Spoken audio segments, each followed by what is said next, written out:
یہ جو آپ سجدہ کرتے ہیں یہ سجدے کی ظاہری شکل ہے، ظاہری صورت ہے۔ ہر چیز کا ایک ظاہر ہے، ایک باطن ہے۔ یہ جو سجدہ آپ کرتے ہیں یہ سجدہ کیا ہے؟ کبھی سوچا؟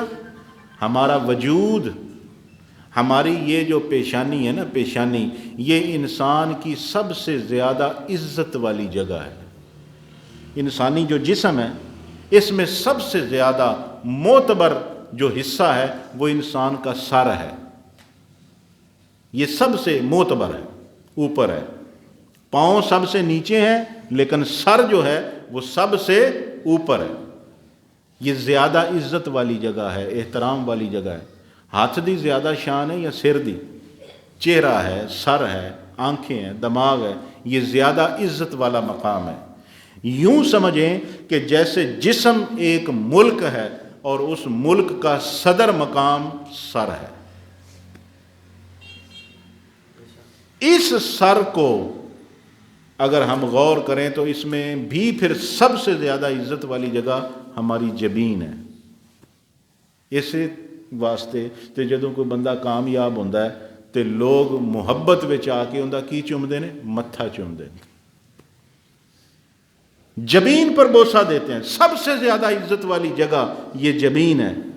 اور اللہ کو جب ہم سجدہ کرتے ہیں تو جو سب سے قیمتی جگہ ہے اس کو ہم زمین پر مٹی پہ رکھ دیتے ہیں اللہ کے سامنے۔ یہ سجدہ کیا ہے؟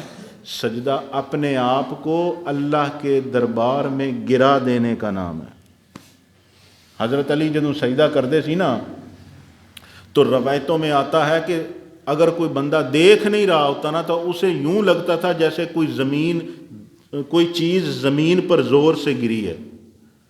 پنجابی جی میں کہہ لو دھڑام دی آواز آتی سی، کوئی چیز گری زمین پر، پلٹ کے دیکھتے تھے سجدے میں گرے۔ پوچھا گیا حضور آپ یہ سجدہ کرتے ہیں تو یہ تو ہے؟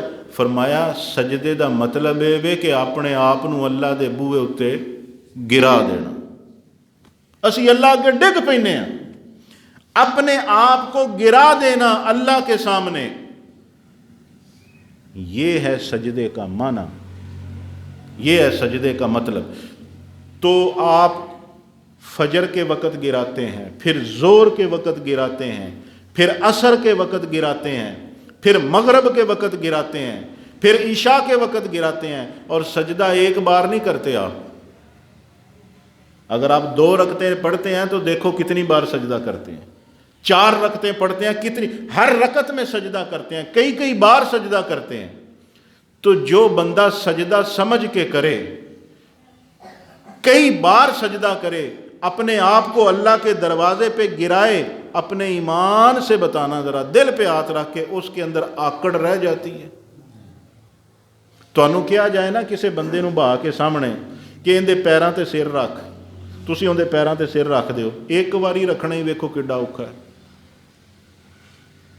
کسی کے قدموں پہ سر رکھنا یہ بڑا مشکل کام ہے۔ پھر آپ کو کہا جائے پھر اس کے پاؤں پہ سر رکھو، پھر آپ دوسری دفعہ سر رکھ دیں، پھر کہا تیسری دفعہ رکھو، چوتھی دفعہ رکھو، 5ویں دفعہ رکھو، 100 مرتبہ اس کے پیروں پہ سر رکھو۔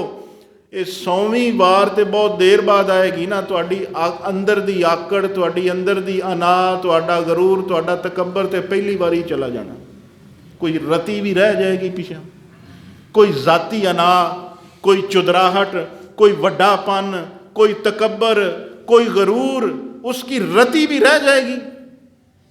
تے جے سمجھ کے ایک نماز پڑھی ہوئے نا تو بندہ بندے دا پتر بن جاندہ۔ اینیاں نمازاں پڑھ کے، اینے سجدے کر کے ساڈے اندر دا بت ہی نہیں ٹوٹدا، کیسی نماز ہے یہ ہے سمجھ۔ تو یہ تو ہے صرف سجدے کی سمجھ۔ رکوع کیا ہے، قیام کیا ہے، تشہد کیا ہے، سلام کیا ہے، یہ تو صرف ایک سجدے کی سمجھ ہے۔ قرآن کی کیا سمجھ ہے؟